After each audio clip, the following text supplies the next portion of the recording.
गणेशाय नमः। ओम श्री सरस्वत्यै नमः। ओम श्री गुरुभ्यो नमः।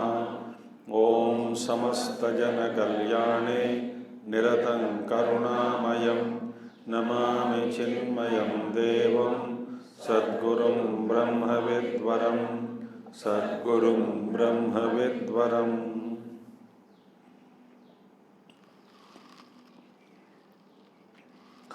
ओम सदाशिवसमारम्भां शङ्कराचार्यमध्यमाम् अस्मदाचार्यपर्यन्तां वन्दे गुरुपरम्परां। शङ्करं शङ्कराचार्यं केशवं बादरायणं सूत्रभाष्यकृतौ वन्दे भगवन्तौ पुनः पुनः। श्रुतिस्मृतिपुराणानाम् आलयं करुणालयं नमामि भगवत्पादं शङ्करं लोकशङ्करम्। सर्ववेदान्तसिद्धान्त गोचरं तमगोचरं गोविन्दं सद्गुरुं प्रणतोऽस्म्यहं सद्गुरुं प्रणतोऽस्म्यहम्।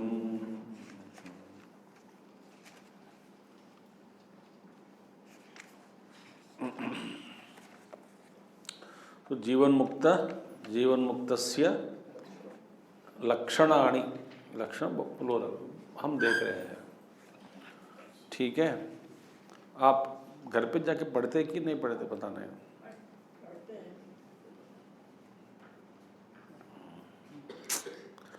ये लक्षण जीवन मुक्त लक्षण एक बार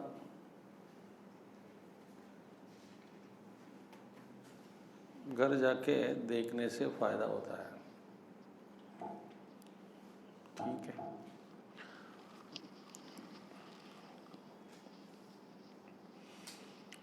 सो अतीत अननुसंधानम भविष्यद अविचारणम औदासीन्यम अभिप्राप्ते जीवन मुक्तस्य लक्षणम।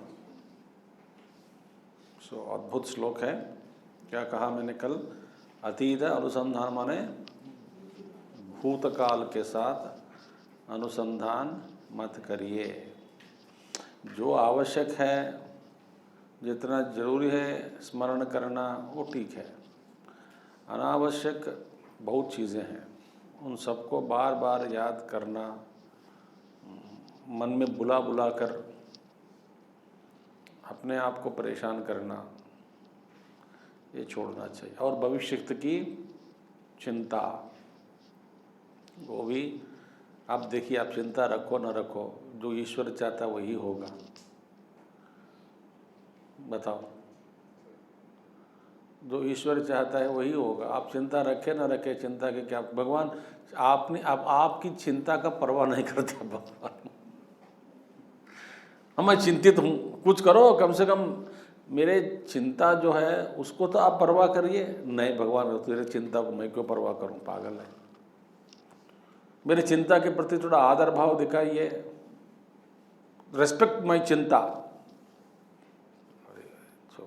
जो मैं सोचता हूँ वैसा ही होगा, इसीलिए ईश्वर को समर्पण कर दो। मैंने क्या कहा कल, मंत्र दिया था ना, surrender personal will to the divine will. Is very powerful mantra it is. I surrender my personal will to divine will. This is the thing. And वहाँ पे आता है मेडिटेशन में, what do we get when I surrender my personal will to divine will? What do I get? If you surrender your will to divine will completely, you will get instant peace.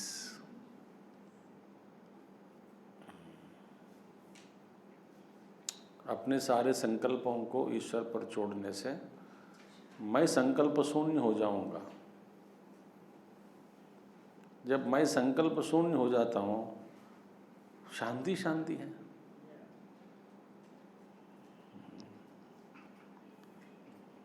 हाँ, duty जो है करता हूँ, उसका परिणाम कैसे निकलेगा? ईश्वर की इच्छा।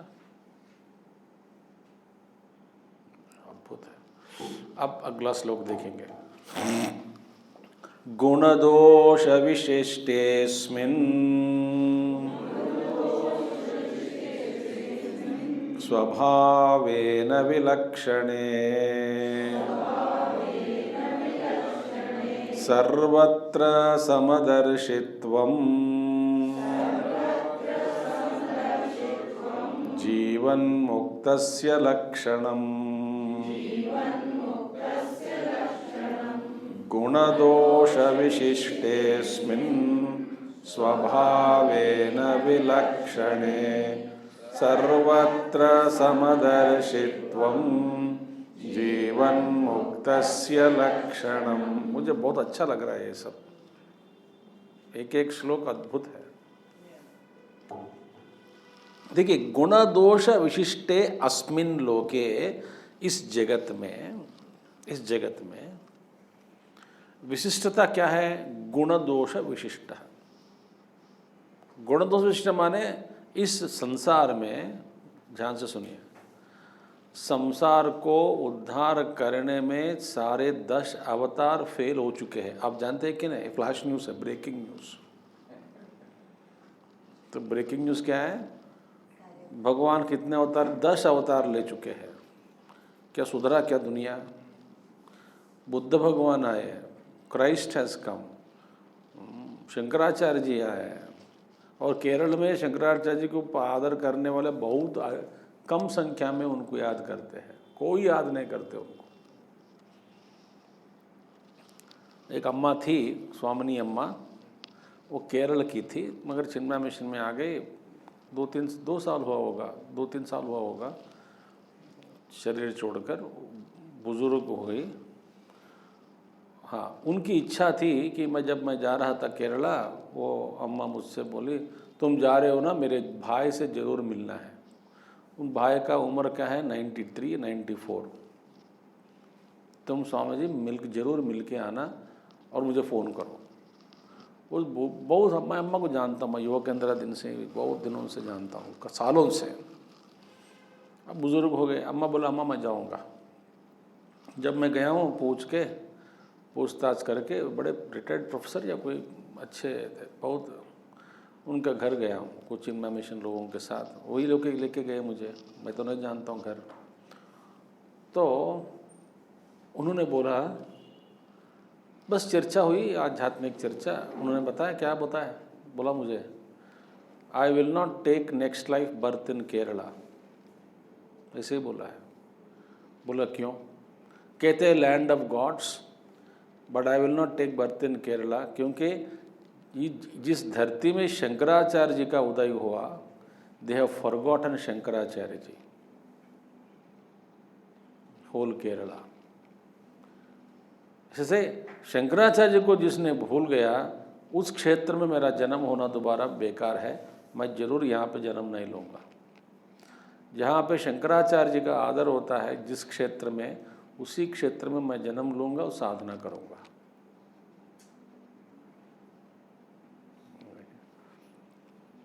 कहने का मतलब है कि शंकराचार्य जी भी आ चुके हैं, सुधरा क्या दुनिया? नहीं सुधरता। इसीलिए दूसरों को सुधारने का काम छोड़ो, दूसरों को बता सकते हैं, सुधार नहीं सकते हैं, ठीक है? हमारे जो गुरुदेव हैं, गुरुदेव क्या करते हैं, क्या कर सकते हैं मुझसे? मुझे बता सकते हैं, रास्ता दिखा सकते हैं। आप सुधारने का काम किसका है? मुझको, मुझ पर है, अपने आप को सुधारना है। गुरु मेरे ऊपर उठा दो, आसमान में पहुंचा दो, आज धरती से ऊपर उठाओ, वहाँ लगा दो। गुरु क्या लेबर है क्या, उठा के वहाँ रखने के लिए? भगवान रमन महर्षि बार बार, कहाँ से दो मोक्ष? सभी लोग आते मोक्ष दे दो, ये एप्पल है क्या मोक्ष देने? मोक्ष एप्पल, संतरा दे दिया, चलो मोक्ष मिल गया। कहाँ से मिलेगा?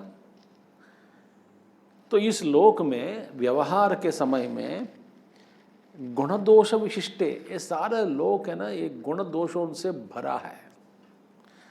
कोई पागल है, कोई नफरत करता है, कोई प्रेम करता है, कोई दुश्मनी करता है, कोई अच्छा है, कोई बुरा है, कोई ऐसा है, कोई वैसा है, कोई आक्षेप करने वाला है, कोई शंका करने वाला है। तरह तरह के लोग, तरह तरह के लोग हैं। कोई बात मानता है, कोई आपसे चैलेंज करता है, कोई आपसे प्यार करता है। अब तरह तरह के लोग हैं। गुण दोष सही कई प्रकार के गुणों और उनके गुण दोषों से भरपूर है ये जगत। भरपूर माने किसमें है? लोगों में। देखिए, गुण दोष विशिष्टे अस्मिन्, इस जगत में, और स्वभावेन विलक्षणे, और अपने स्वभाव से विलक्षण लोग मिलते हैं। जैसे कि आप साधक हैं, मैं साधक हूं, तो आपके जीवन में अपने स्वभाव से, घर में भी मैं अच्छा हूं, सारे आप बाकी सभी लोग जो होंगे अपने स्वभाव से विलक्षण निकलते हैं। और आपका स्वभाव दूसरों के लिए विलक्षण है। उनसे अपने स्वभाव से, अन्यों के अपने स्वभाव से आपका स्वभाव विलक्षण है, तो जमता नहीं। एक नॉर्थ पोल पर बैठा, एक साउथ पोल पर बैठा, कोई उतरता नहीं, तो झगड़ा शुरू।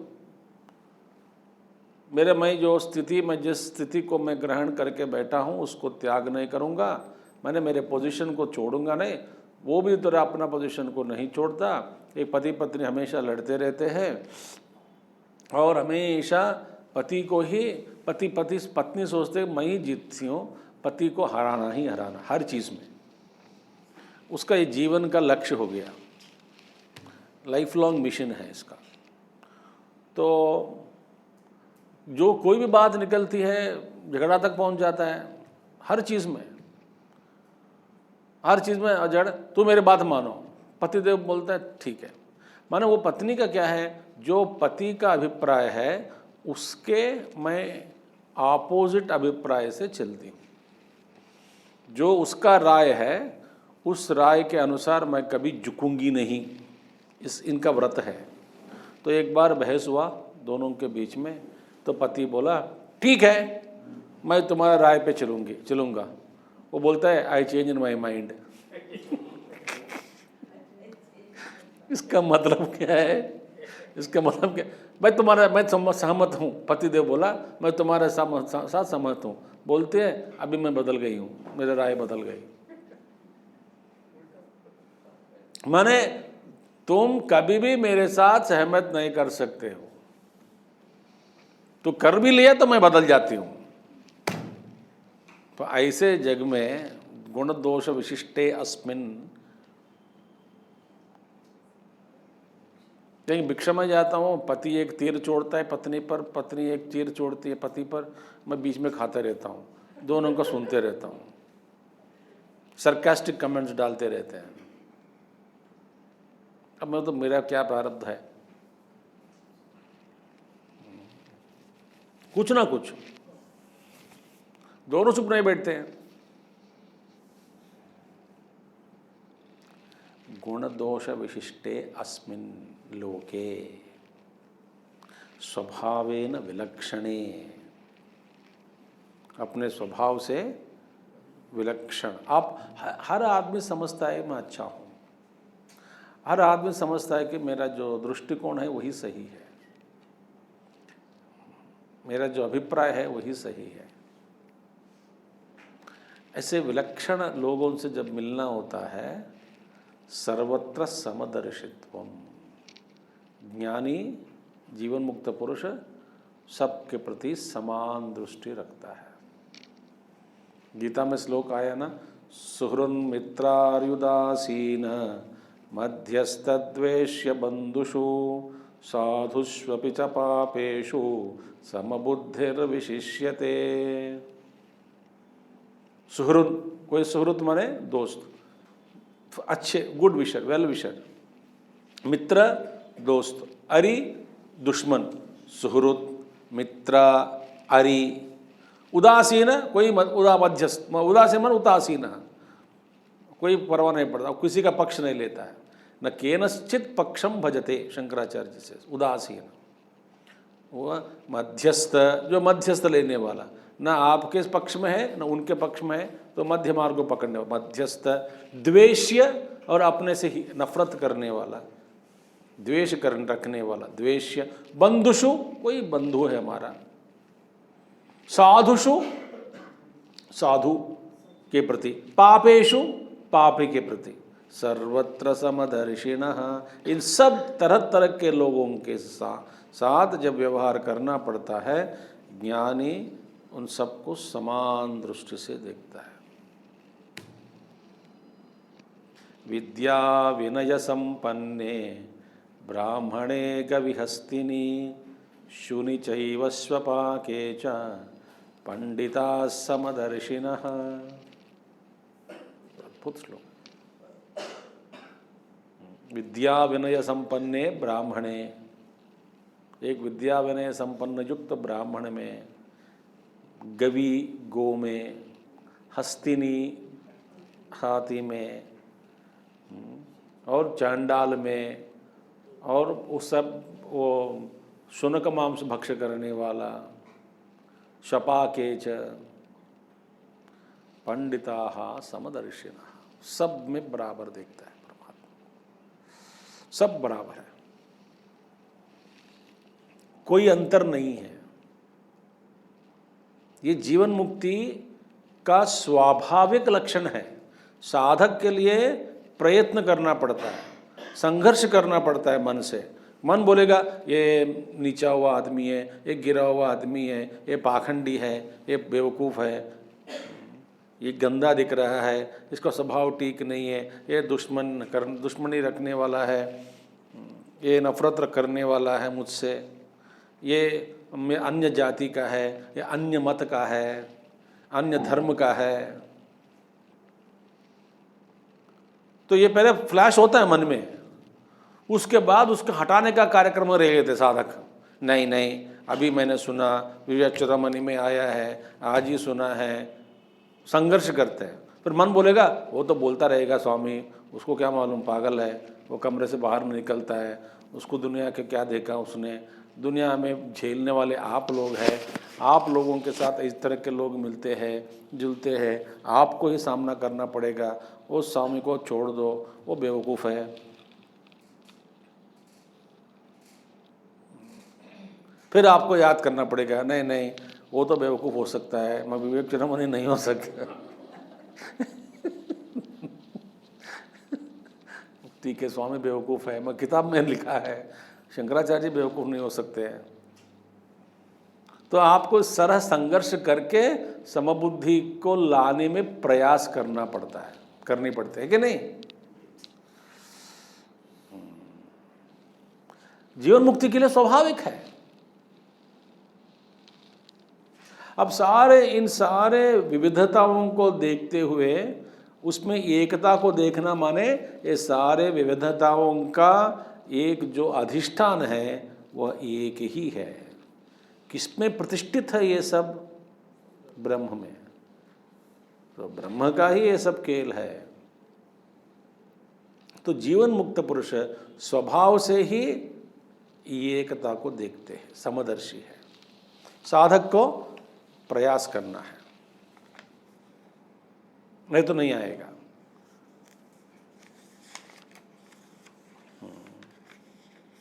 कोई साधु खिलाने वाला है, लोगों को खिलाते रहते हैं, लोग आते हैं देखते हैं और बोलते हैं बहुत पैसा खर्च कर रहा है, इतने लोगों को खिलाने का क्यों प्रॉब्लम है, खिलाना कोई ज़रूरी नहीं है, पानी पिला दो सबको। तो साधु का स्वभाव अलग है, इसलिए जमता नहीं। साधु के स्वभाव के साथ जमने वाला नहीं हो सकता। ये तो एकदम उदार है, खिलाओ पिलाओ बोलता रहेगा साधु। बाकी सभी लोग इनकी उदारता को देख डरते हैं, इतने उदार है वो।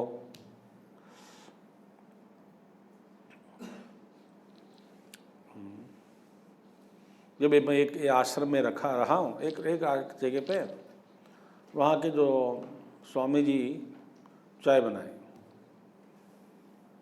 बना के उनसे मिलने जो बच्चा आया, युवक कोई, उसी समय वो जो प्रेसिडेंट है वहाँ के, प्रेसिडेंट चिन्मय मिशन के बारे में बता रहा हूँ मैं, प्रेसिडेंट थे, उनकी पत्नी भी आई थी। तो स्वामी जी ने चाय बनाया, वो आप मामा बाद में आई, तो हम तीनों के लिए चाय बन गई। चिन्मय जो युवक था, मेरे लिए और उनके लिए, तीनों चाय पी रहे बैठ के। वो अम्मा आई, तुम क्यों चाय पी रहे हो, आश्रम का चाय नहीं पीना चाहिए, अपना घर में चाय पीना चाहिए, आश्रम का नहीं पीना चाहिए करके उसको डांट रही थी। तो मैंने एक आंक मारा उसको, चुपचाप पी लो, तो पागल लोग।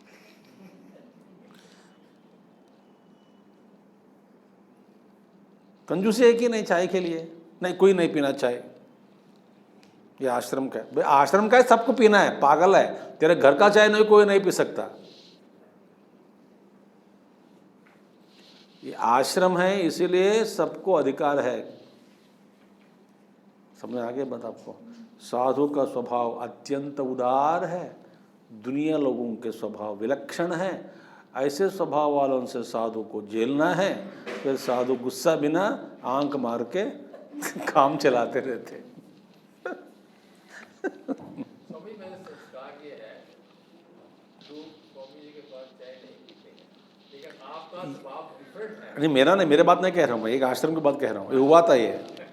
तो मैं क्या कह रहा था, मैं उस, और देखिए भंडारा कुछ आश्रमों में खिलाओ पिलाओ, कहाँ से आता है पता नहीं, उनका संकल्प इतना अच्छा है। कोई एक बोरी लगा के देता है, चावल का बोरी लगा दिया, कोई ये लगा दिया आश्रम में। विलक्षण स्वभाव है, बता रहा हूँ आपको, अत्यंत उदार स्वभाव वाला जीवन मुक्त पुरुष है।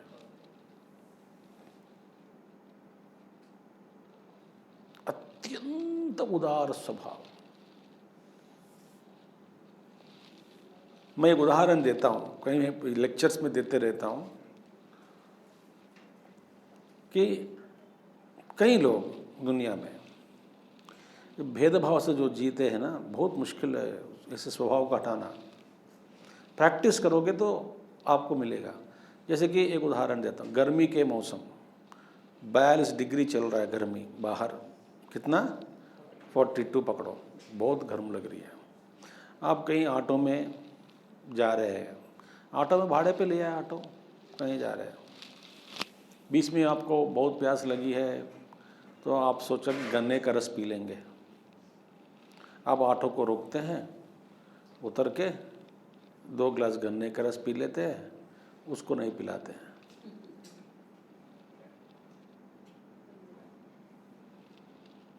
ये कई लोगों का इस दुनिया, उनको लगता ही नहीं कि ये भी आदमी है, मेरे साथ ही है, परमात्मा ही है, चला रहा है। वो बेचारा अपना पसीना निकालता रहता है, बैठ के गर्मी में गरम गरम पानी पीता है, बैठा रहता है, आपके ओर देखता भी है। परमात्मा इस रूप में देख रहा है।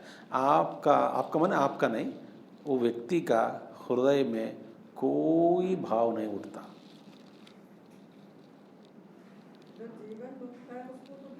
जीवन मुक्त को नहीं मैं कह रहा हूँ, जीवन मुक्त के बारे में नहीं कह रहा हूँ मैं, साधारण व्यक्ति के बारे में बता रहा हूँ।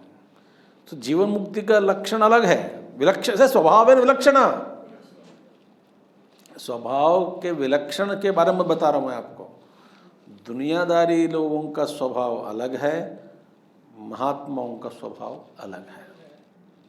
तो एक साधक को क्या करना चाहिए? साधक को जीवन मुक्त पुरुष के साथ जाकर के समर्पण बुद्धि से, प्रभु आपके विचार जो है उत्कृष्ट विचार है, उदार विचार है, हमको भी ऐसा बनावे।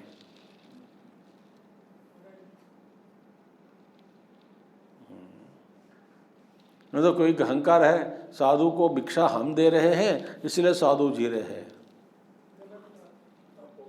आप न मत दो, भगवान खिलाएगा उनको। ये भी अहंकार है लोगों में, आएगा भी आएगा। इस संबंध में भी आने वाले 2 श्लोक है। तो इसीलिए विलक्षण स्वभाव से, अपने से जो विलक्षण स्वभाव वाले हैं दुनिया में, उनके साथ भी क्या करना चाहिए? स्वभावेन विलक्षण सर्वत्र समदर्शित्वम। द्वेष नहीं रखता जीवन मुक्त पुरुष, नफरत नहीं करता, संघर्ष में पड़ता नहीं, बहस नहीं करता, समबुद्धि से देख, बेचारा है, उसको नहीं मालूम है। ठीक, मैंने कहा कल महासाधु का, कोई जो कुछ भी दे दो किसी को दे देते दान, उनका स्वभाव अलग है। वो साधु ऐसे रह सकता है, गृहस्थ नहीं रह सकता। मैं बता रहा हूं मैं आपको, गृहस्थ धर्म अलग है। गृहस्थ धर्म में थोड़ा रखना पड़ेगा, वो आपका धर्म है। मैं आप विवेक चावला सुनकर घर जाके सबको बुला कर सोफा सेट दान दिया, फ्रिज दान दिया, ऐसा मत करो। फिर कल शाम तक मैं नोएडा छोड़ना पड़ता है मुझे, सब लोग आ जाएंगे, वो स्वामी कौन है, ऐसा पढ़ाया, किसने पढ़ाया करके। ये मैं ऐसे नहीं कह रहा हूँ। तो आपका धर्म अलग है, मगर उदार बनो, जीवन में व्यवहार में उदार बनो। कौन बन सकता है पूर्णतया उदार स्वभाव वाला? जीवन मुक्त पुरुष। उसको ना स्वभाव से सब में ब्रह्म देखता है। गुरुदेव, माय गॉड, इतना प्यार। देखो हमारे गुरुदेव, जब हम कोई कुछ सेंटर्स में, चेन्नई में, हैदराबाद में, गुरुदेव को यूथ वहाँ पे पुलिस कमिश्नर से परमिशन लेके पायलटिंग करते थे मोबाइल बाइक्स में। गुरुदेव के आगे 5 बाइक्स, पीछे 2 बाइक, गाड़ी के कार के पीछे। And Gurudev used to like it, my chicks guard. तो 1 2 3 4 5 सबका यूनिफॉर्म होता था, एक ही यूनिफॉर्म। वहाँ पे चिन्मय युवा केंद्र, ओम फ्लैग, वो सिटी में फिर मस्त सायरन का भी हम लोग लेते थे परमिशन। चिन्मयानंद जी मनो, ग्रेट महात्मा, कौन मना करेगा। देखो सब जाते थे, सब भिक्षा में चले जाते थे ना, सब भिक्षा वाले। पहले गुरुदेव घर में अंदर जाते ही, feed my pilots first. Why? They cannot remove their shoes, they cannot remove their gloves. Gloves तो खाने के लिए रिमूव करना पड़ता है, but they cannot remove all the shoes and all that. They will be outside waiting for me, first feed them. जैसे मैं खाना हो जाता है, मेरा खाना इधर, they should have been eaten and ready. कभी बोलते नहीं थे। तो वो चिक्स भी प्यार, इतना प्यार गुरुदेव का, पहले उनको खिलाओ। एक बार हम रात सफ़र करके गाड़ी में कहीं गए गुरुदेव से मिलने, रात भर गाड़ी चलाए, उनकी परमिशन लेकर चलाए। अगले दिन गए तो सुबह रात भर 1 हफ्ता यज्ञ का काम किया, थक गए थे सब लोग। फिर एक जगह से दूसरे रात भर 300 kilometres we drove the entire car. और अब 4-5 लोग गए कहीं होटल लेके, वहाँ पर नहा के गुरुदेव से मिलने गए। कुछ खाए नहीं, पिए नहीं, बहुत भूख भी लग रही थी। तो गुरुदेव देखते ही मेरे को 1 डज़न केला हाथ में दे दिया, 1 डज़न फेंक दिया। ईट, यू आर हंग्री, ऐसा बोला। और दूसरे को बोला, you attack the table, don't take anybody's permission, whatever is there just eat and serve and eat. किसी घर में गो एंड ईट फर्स्ट। तो उनका जो प्रेम देखिए, पहले बेचारा बच्चे आए हैं, भूखा है। सो उदार भाव पहले बनना चाहिए। उदारता के बिना जीवन व्यर्थ है। कठोर भाव, नौकरों से स्वामी जी कठोर रहना पड़ेगा, नहीं तो काम नहीं करते, ये सब बकवास है, सब बकवास है। इतने तीक्ष्ण बातें बोलते हैं घर पर। मैं एक घर में गया बुक्शा में, वो जानता हूँ उनको, वो खाना बनाने वाला गया, स्वामी जी मैं भी आ गया नमस्कार करने। नमस्कार किया, अरे तेरा कि चेहरे कैसा क्यों है, एक बोला आज उसको उदास लग रहा था। तो शी एक्सेप्टेड हर मिस्टेक। मैंने उसको डांटा, स्वामी जी सॉरी। जो मैं स्वीकार करके, घर की रानी बता रही थी कि मैंने उनको बहुत डांटा आज, मतलब डांटा तुमने? बोला हाँ, अभी सीख रहे हैं स्वामी जी, अभी सीख रहे हैं। I lose my temper quickly, थोड़ा सीख रही हूँ, धीरे धीरे हो रहे हैं काम, आपको सुनकर धीरे धीरे बदल रही हूँ। सो ब्यूटीफुल ना, विलक्षण है अपने आप से। ऐसे मत करना मैं जीवन मुक्त हो गया हूँ, सब मेरे साथ लाइन में आ जाओ बराबर, नहीं हो सकता। पति का मूड अलग है, पत्नी का मूड अलग है, बच्चों का मूड अलग है, माँ बाप का मूड अलग है, पड़ोसी का मूड अलग है, सबका अपना अपना मूड होता है। मुश्किल है भैया ये स्वभाव है ना, स्वभाव से समदर्शी है। कौन? जीवन मुक्त पुरुष। और देखिए, इष्टानिष्टार्थ संप्राप्तो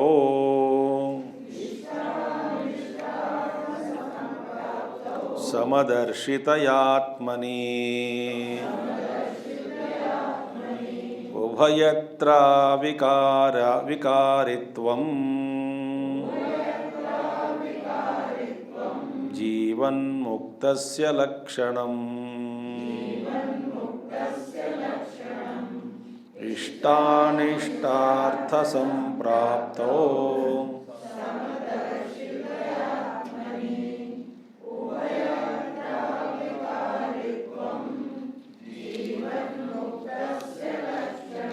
अब देखिए,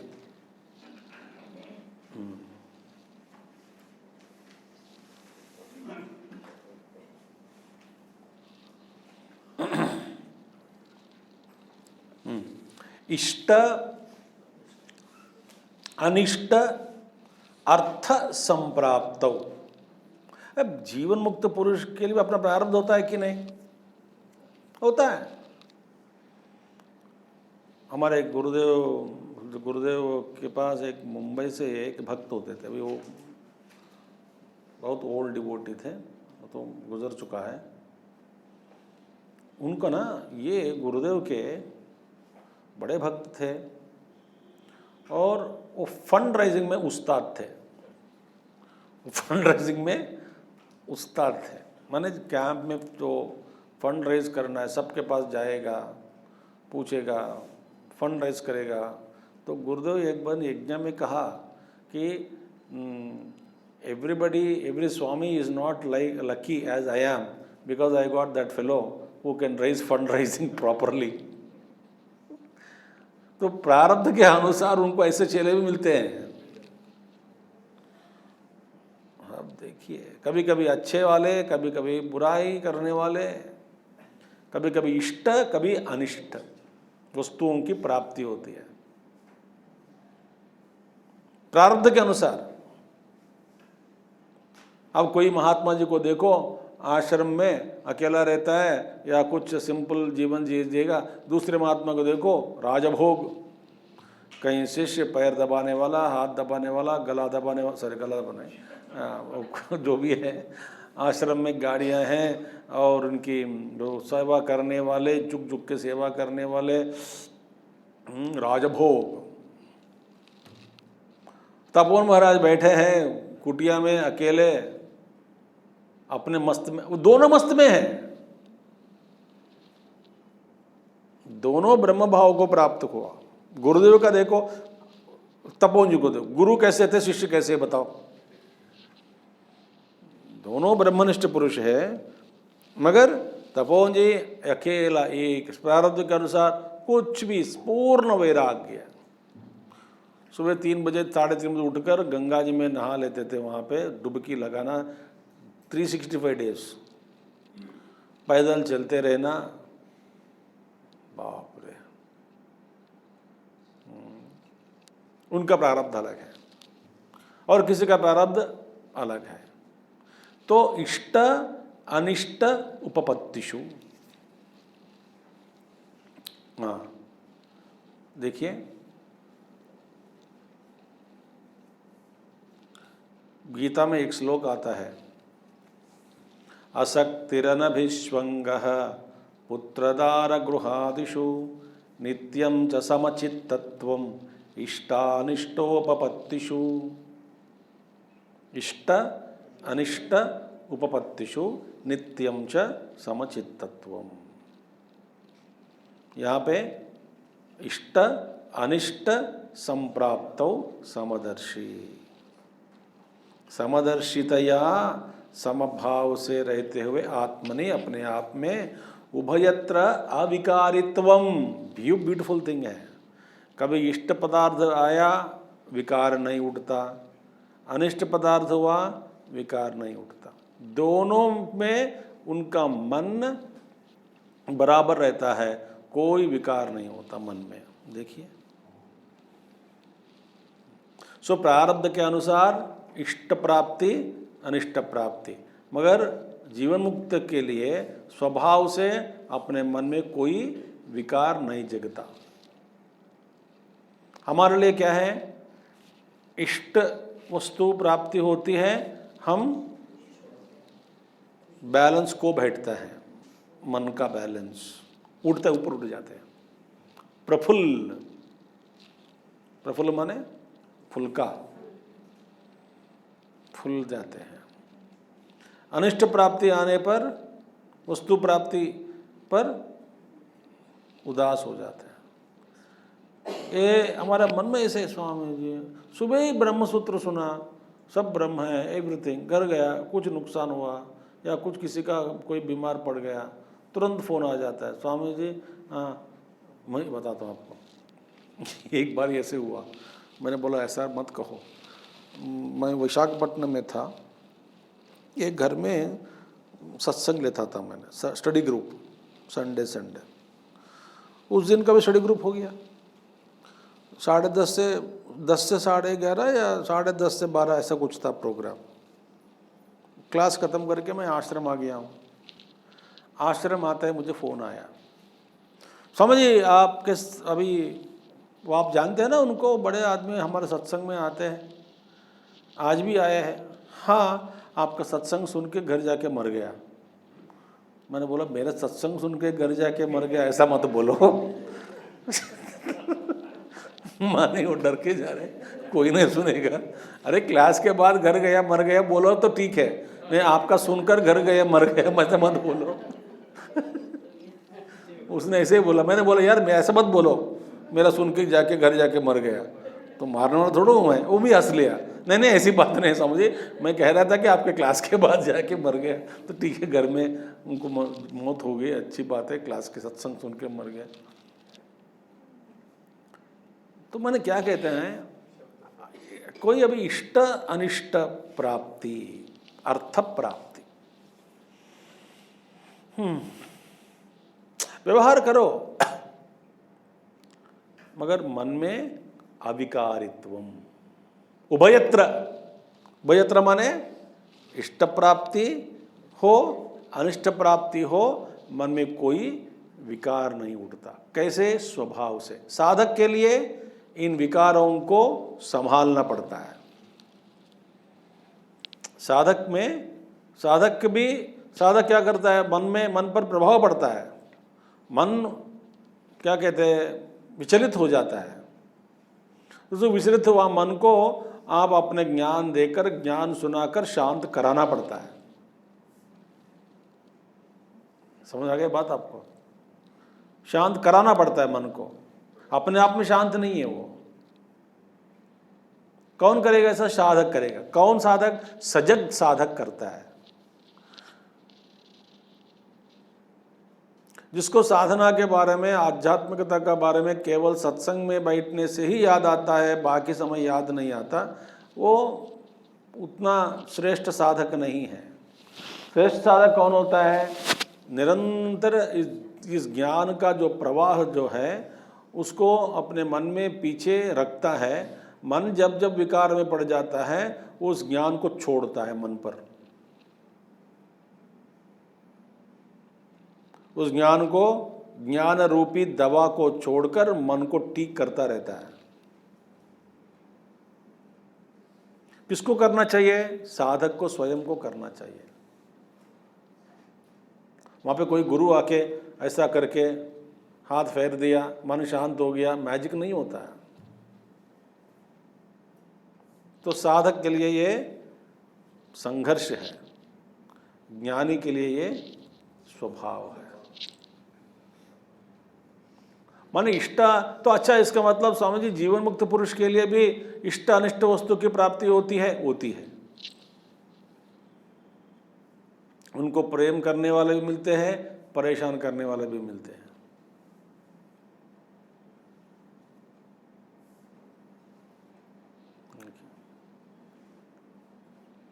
ठीक है। ब्रह्मानंदरसास्वादासक्तचित्ततया यतेः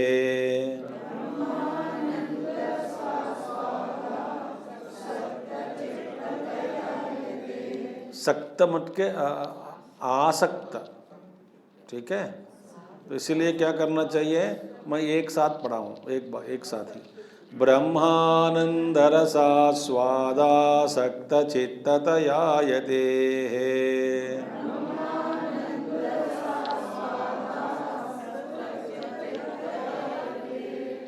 अंतर्बहिर्विज्ञानम् जीवन्मुक्तस्य लक्षणम् ब्रह्मानंदरसस्वाद आसक्तचित्ततया यतेः अंतर्बहिर्विज्ञानम् जीवन्मुक्तस्य लक्षणम्। अच्छा, ये जीवन मुक्ति को भी आसक्ति है। उनकी आसक्ति कहाँ है? ब्रह्मानंद रस आस्वादनम में है।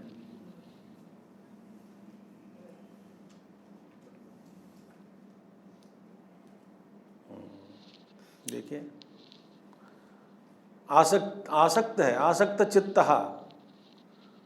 उनका चित्त आसक्त हुआ। किसमें आसक्त हुआ?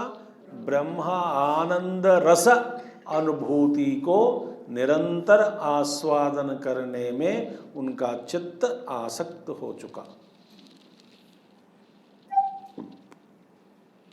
किसी की आसक्ति किसमें? धन में आसक्ति, कीर्ति में आसक्ति, व्यवहार में आसक्ति, धन दौलत में आसक्ति, संपत्ति में आसक्ति, सबसे झगड़ने में आसक्ति, सबको परेशान करने में आसक्ति, अन्यों को नुकसान कराने में आसक्ति, अन्य प्रकार की आसक्तियां हैं। मगर स्वभाव से, सहज स्थिति से जीवन मुक्त का चित्त हमेशा डूबा हुआ होता है। किसमें? ब्रह्म आनंद रस में। जैसे रामकृष्ण परमहंस थे, रमण महर्षि थे, अपना गुरुदेव को एक बार प्रवचन दे रहे थे। मैं बताया नहीं, याद नहीं मुझे, कहीं केरला में वो बात कर रहे थे, प्रवचन दे रहे थे वाल्मीकि रामायण में रामगीता पर। वाल्मीकि रामायण के रामगीता, वो कभी हिंदी तुलसी रामायण पर प्रवचन नहीं किया। तो वहाँ पे एक श्लोक ऐसा आया है कि अचल वारिधि, जैसे निस्तरंग जल जैसा ब्रह्म में कोई तरंग नहीं है, वो सागर है, निस्तरंग सागर।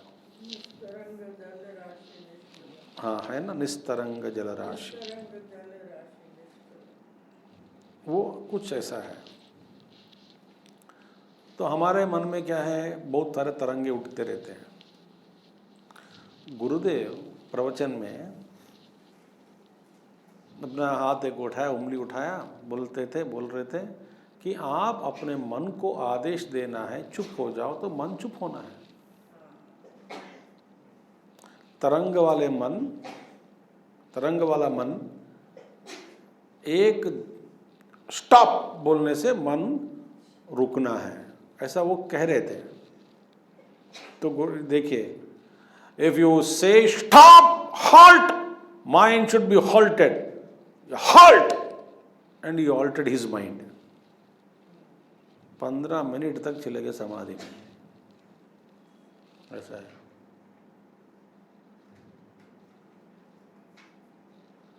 बस मॉर्निंग क्लास, सब शांत बैठे देख रहे थे उनको। 15 मिनट हो गए, ऐसे ही कह रहे थे। फिर आंख खोल के बोले, never mind, I made a mistake, he said. Meaning, मैं आपको सिर्फ बोलना था, डेमोन्स्ट्रेशन मैंने गलती से कर दिया।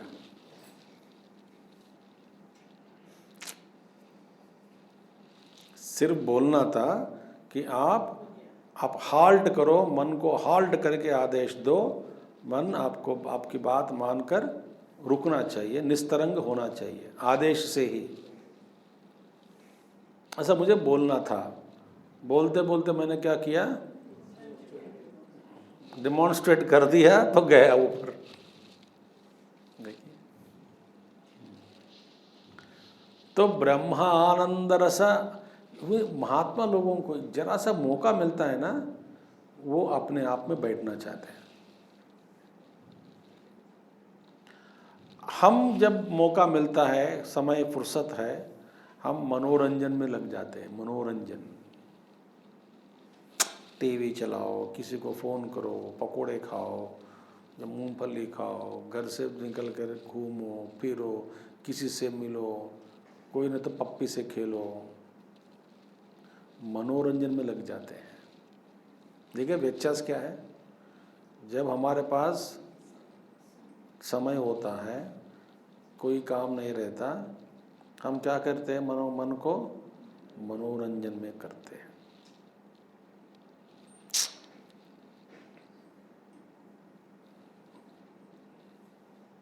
मनोरंजन। तो हमारे जीवन की समस्या क्या है, इस मन को कैसे आह्लाद में रखे, मन को कैसे रंजन में रखे, यही हमारी चिंता है। जीवन मुक्त का मन क्या करेगा, इतना भी मौका मिला वे अपने आप में डूबना चाहते हैं। देखिए कैसे हैं, ब्रह्म आनंद रसस्वाद आसक्त चित्ततया यते है। यति में शंकराचार्य जी को सन्यासी माने बहुत पसंद है। भगवान शंकराचार्य जी कहते हैं सन्यासी बनो, वे सन्यासी ही श्रेष्ठ है। सन्यास माने a person who is detached, ऐसे बनो। औपचारिक रूप से सन्यास सबको मिलेगा नहीं, मगर वे पसंद करते, सन्यास को बहुत पसंद करते। वे प्रो सन्यासी थे, प्रो सन्यासी शंकराचार्य जी।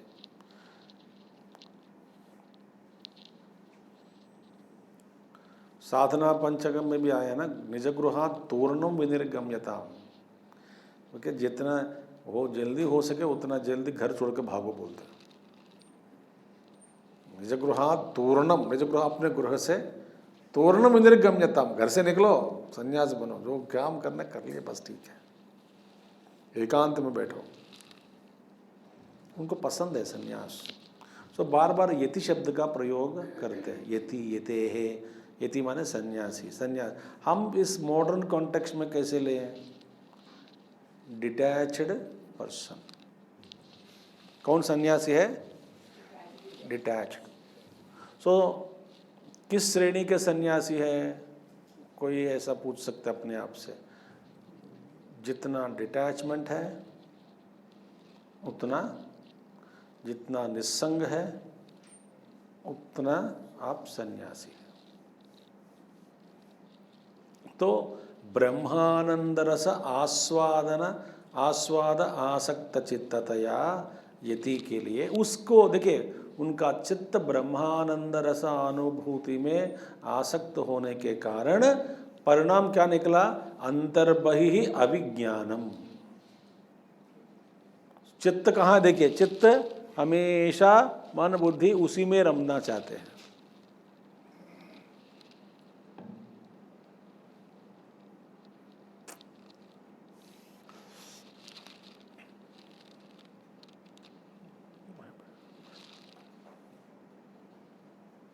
सो उसका परिणाम कैसे है? अंतर्बहि अविज्ञानम, माने he does not worry too much about what is inside और आउटसाइड। अंतः बहि अविज्ञान, अविज्ञान में ही डजंट वरी, अनासक्ति है, बाहर क्या हो रहा है, अंदर मन में कुछ भी इंटरेस्ट नहीं है उनको।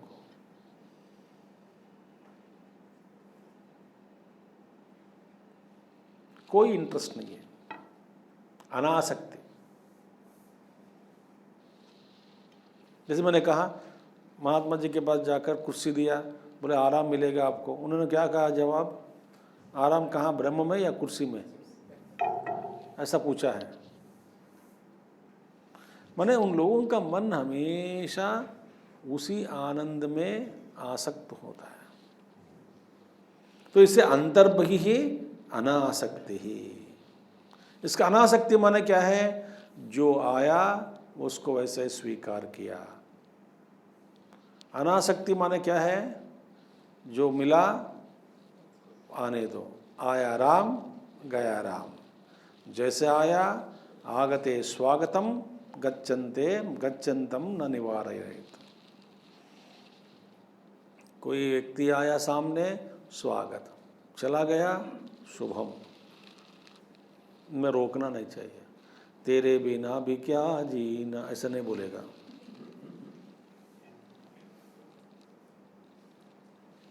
ये सेंटिमेंटल, ये सेमी मेंटल है।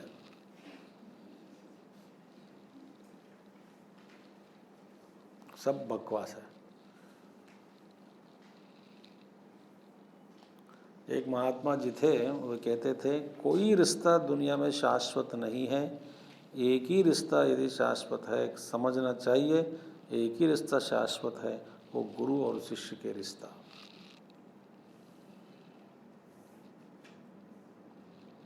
और कोई रिश्ता शाश्वत नहीं है।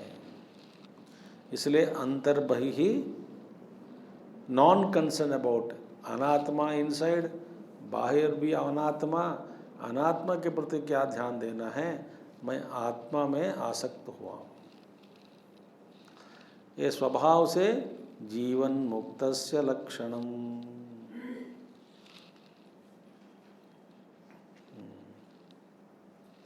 और दूसरी ढंग से बता रहा हूँ, कौन आसक्ति नहीं है बिहार अंदर? वो ब्रह्म को ही देखता है सब जगह।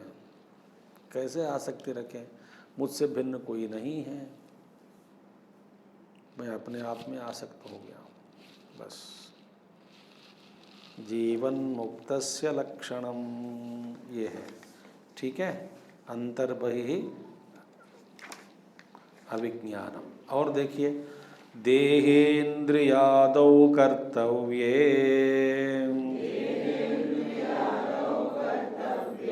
ममाहं भाववर्जितः औदासीन्येन यस्तिष्ठेत् स जीवन्मुक्तलक्षणः। देहेन्द्रियादौ कर्तव्ये ममाहं भाववर्जितः।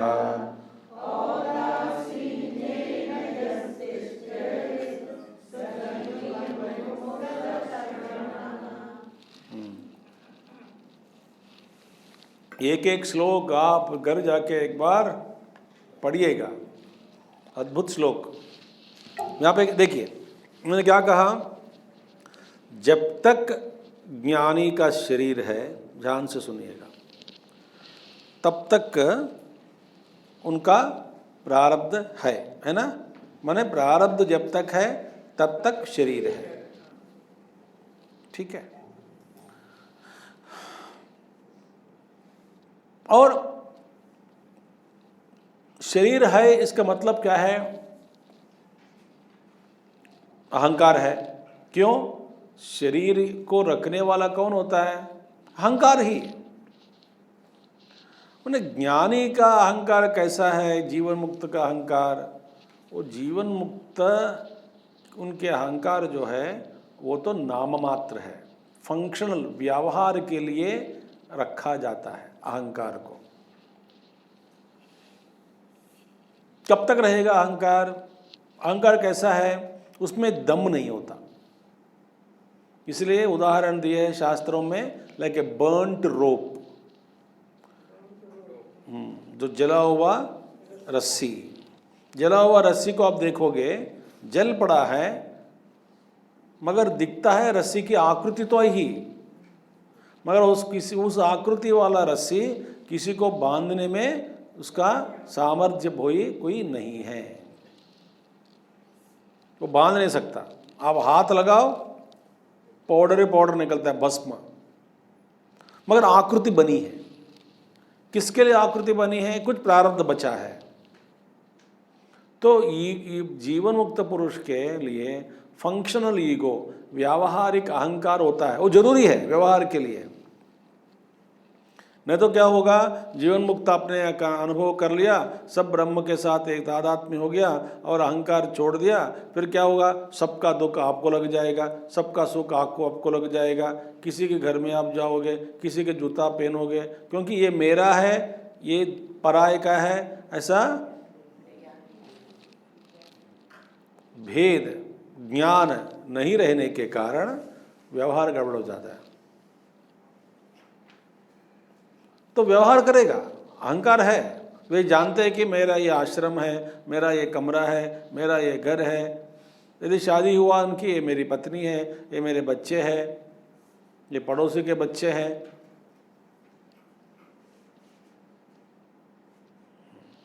व्यवहार में अहंकार है। इसलिए देह इंद्रिय संबंधी कर्तव्य कर्म उनको करना पड़ता है। कब तक करना पड़ेगा? जब तक शरीर है, कब प्रारब्ध है तब तक।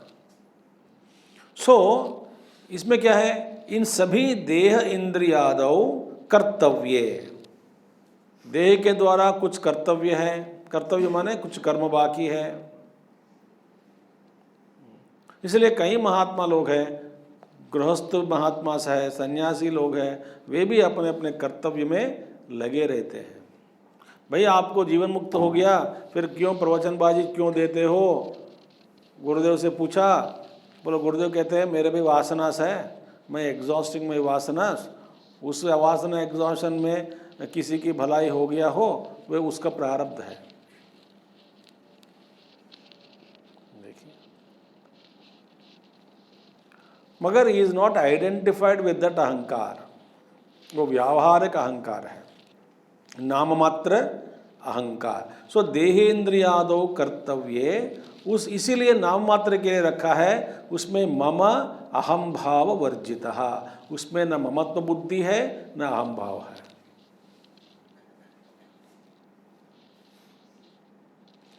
हम सबको भी कैसे साधना करनी है, इसमें अहम भाव मम भाव के बिना एक ही आप रास्ता पकड़ो। मैंने कल बताया, कल या परसों बताया, क्या बताया मैंने, कि मुझे ईश्वर के द्वारा यह शरीर मिला है, शरीर न मेरा है, न मैं हूँ, न मेरा है, और शरीर के द्वारा करने योग्य कुछ कर्म करने के लिए ईश्वर ने मुझे भेजा है। कौन सा कर्म? किसी भी, कोई भी कर्म हो सकता है। आप पति बनकर पत्नी के बच्चों के देखभाल, माता पिताजी के देखभाल, पत्नी बनकर किसी घर के बहू बनो, बच्चों को देखो, पति की सेवा करें, और सबको सेवा करें। आप जो काम आपको दिया है ईश्वर,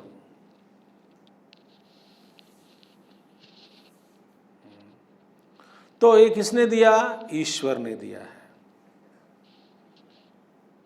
मुझसे कौन करवा रहा है काम? ईश्वर करवा रहा है।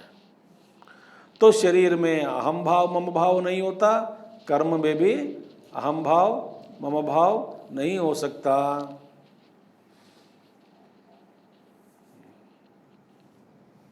तो ये कुछ भी नहीं है, मेरा प्रारब्ध के अनुसार चल रहा है। मैं इसको पसंद नहीं करता हूं, प्रारब्ध के अनुसार वे आपके सामने खड़ा हो गया। आपकी पसंद की बात नापसंद की बात ही नहीं होती है। ईश्वर ने सोचा इस व्यक्ति को आपके सामने रखा है तो रख दिया, ईश्वर ने सोचा रखना है, रख दिया। मुझे झेलना पड़ रहा है, ईश्वर ने चाहा कि अब तुमको झेलना है तो झेलना है, तो उस झेल के द्वारा तुमको सिखाया जा रहा है, कुछ सीखो।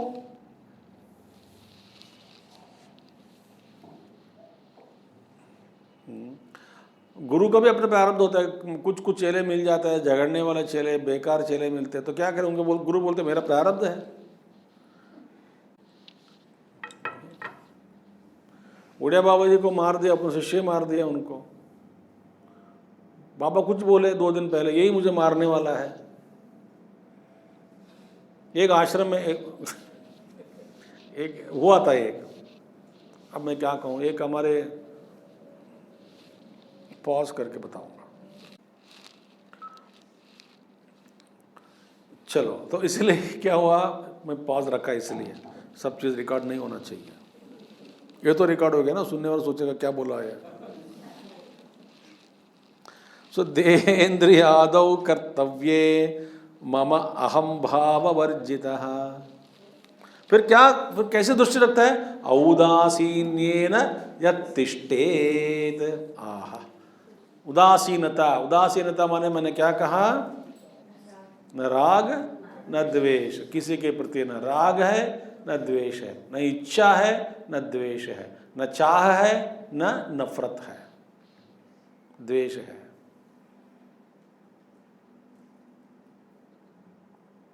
फिर कैसे रहेगा, सूर्य भगवान जैसा रहता है।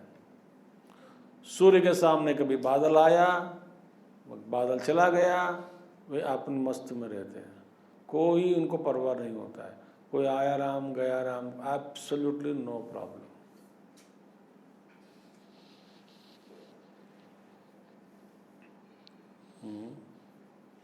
एक महात्मा जी बताते हैं, थोड़ा आप करेक्ट समझना चाहिए उसको, आप वो गलत समझे तो मेरी जिम्मेदारी नहीं है। बोल दो।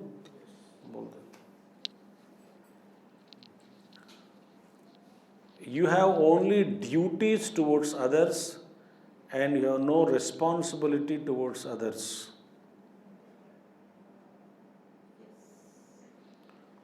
You are responsible only to yourself.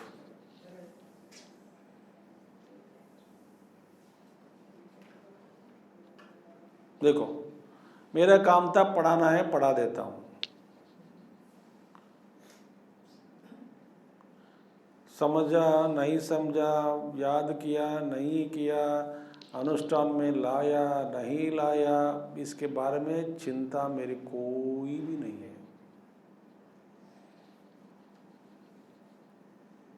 देख, तो मेरी ड्यूटी मैं कर रहा हूं।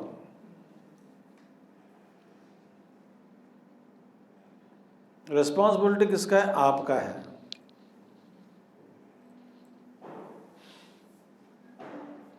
सब पिताजी की रिस्पॉन्सिबिलिटी बच्चों के प्रति क्या है, पढ़ाना, स्कूल भेजना, फीड करना।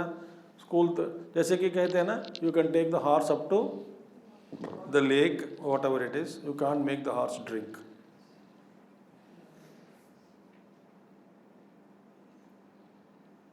बस हमारी जिम्मेदारी इतना ही है, शायद पति पत्नी के प्रति या नहीं तो बच्चों के प्रति, माँ बाप के प्रति, दुनिया के प्रति हमारे जो जिम्मेदारी है वो निभा लो बस। उद्धरेदात्मनात्मानम, याद रखना, कोई भी किसी का उद्धार नहीं कर सकता।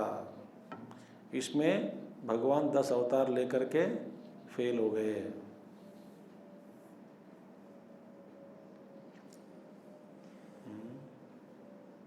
सो डोंट वरी, इस पृथ्वी पे स्वर्ग की सृष्टि मैं करूँगा, कोई नहीं, भगवान खुद ही फेल हो, आप क्या करोगे।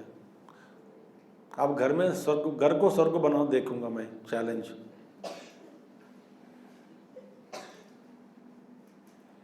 एक घर को भी स्वर्ग बना नहीं सकते।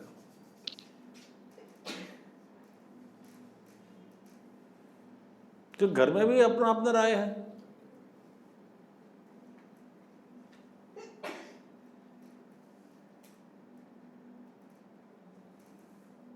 इसीलिए क्या करना चाहिए, अपना कर्तव्य करो, बोलने अपने उद्धार आपका स्वयं करो। अपना उद्धार स्वयं करे। तो responsibility, we don't have anybody, we are responsible नहीं, we are duties towards others. ऐसा एक Mahatma ji beautiful statement he made.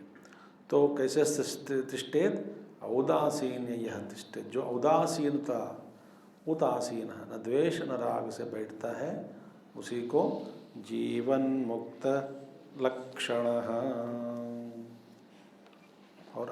और दूसरा श्लोक है, कल देखेंगे। तो विज्ञात आत्मनो यस्य ब्रह्म भाव श्रुतेर्बलात् भवबंध विनिर्मुक्त स जीवन मुक्त लक्षण, कल देखेंगे। Tomorrow is last date in this month. 23rd को we have a Bal Vihar practice. 24th Janmashtami, August 24, 2019 Janmashtami है परसों। आज क्या है 21 ना, हाँ 24 को। Please come everybody. प्रोग्राम मिल चुका होगा सबको, ठीक है, नहीं तो आप ले लो ऑफिस से। Welcome for puja, bhajan by Swaranjali, पूजा। इससे पहले बच्चों का कार्यक्रम होता है, ब्यूटीफुल प्रोग्राम, प्लीज़ कम। ओम पूर्णमदः पूर्णमिदं पूर्णात् पूर्णमुदच्यते पूर्णस्य पूर्णमादाय पूर्णमेवावशिष्यते। ओम शांति शांति शांति। हरि ओम श्री गुरुभ्यो नमः। हरि ओम सद्गुरुनाथ महाराज की जय।